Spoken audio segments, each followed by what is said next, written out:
Walter never thought much about energy, not when he was younger. It was just there, like breath. At 64, he still considered himself in decent shape. He walked every morning, took his vitamins, and read the newspaper front to back. But lately something felt off. He'd wake up after 8 hours of sleep and still feel foggy. Midday would creep in with a sense of heaviness. Not exhaustion exactly, but a kind of mental drag. Conversations felt harder to follow. Simple tasks took longer, and though his body was relatively healthy, his spirit was lagging behind. One afternoon, while struggling to stay awake during a phone call with his daughter, she paused mid-sentence and asked, "Dad, are you okay?" He hesitated before answering. "I don't know. I'm just tired, I guess. But it's a different kind of tired." That night, he sat in his recliner and reflected. Could it be his age?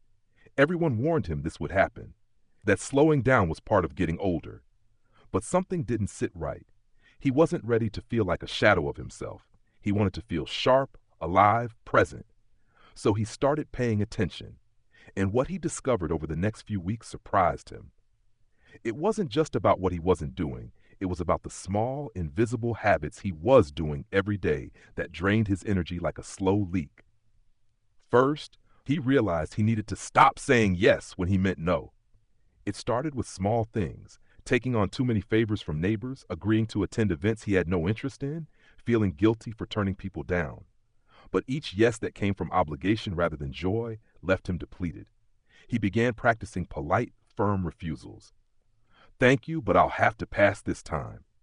It was liberating, and almost immediately, he felt lighter. Second, he noticed the weight of holding on to old grudges. Walter had always been someone who didn't like to make waves, but deep down, there were a few lingering resentments. A brother who never called, a former friend who vanished after his wife died, a coworker who'd wronged him decades ago. These memories sat like heavy stones in his chest. One morning, he wrote their names down and said out loud, "I release you." It wasn't magic, but it helped. The act of forgiving, not for them, but for his own peace, gave him back a piece of his power. Third, he realized he spent too much time reliving the past. He would replay conversations, regrets, old decisions, wondering if he could have done things differently. But the past, no matter how much he revisited it, refused to change. So he made a rule, 10 minutes a day for memory lane, no more. Then it was back to the present. That shift brought him clarity and a surprising sense of freedom. Fourth, Walter caught himself watching too much news.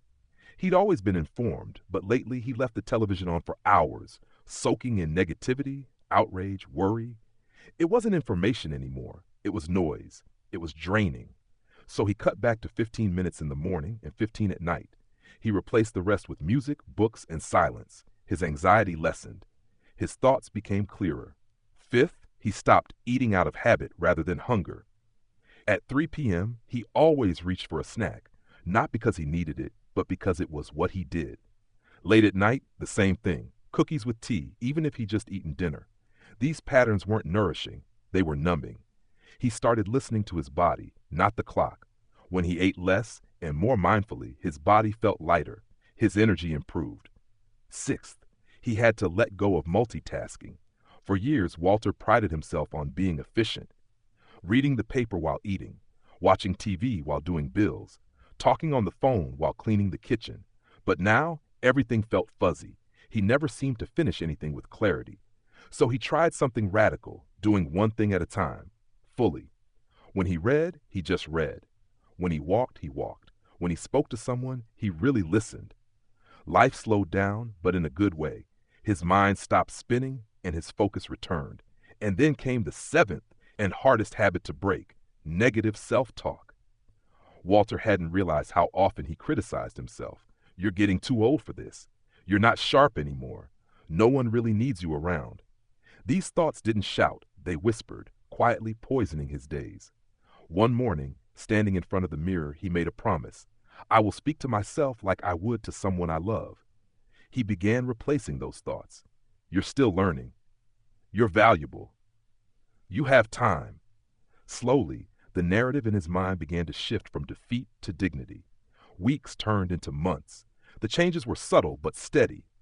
His energy didn't come back in a rush. It returned in layers. He noticed he didn't nap as much. He smiled more. He finished projects again. He called friends without prompting. He stood straighter, moved more confidently.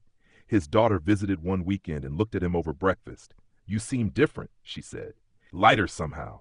Walter smiled. "I stopped doing some things." "Like what?" He didn't list them all. He just shrugged and said, "I stopped draining myself. Turns out I was the one pulling the plug." She reached across the table and squeezed his hand. "Well, whatever you're doing, it's working." Later that day, he went for a walk, not because he had to, but because he wanted to. The sky was clear, the breeze light.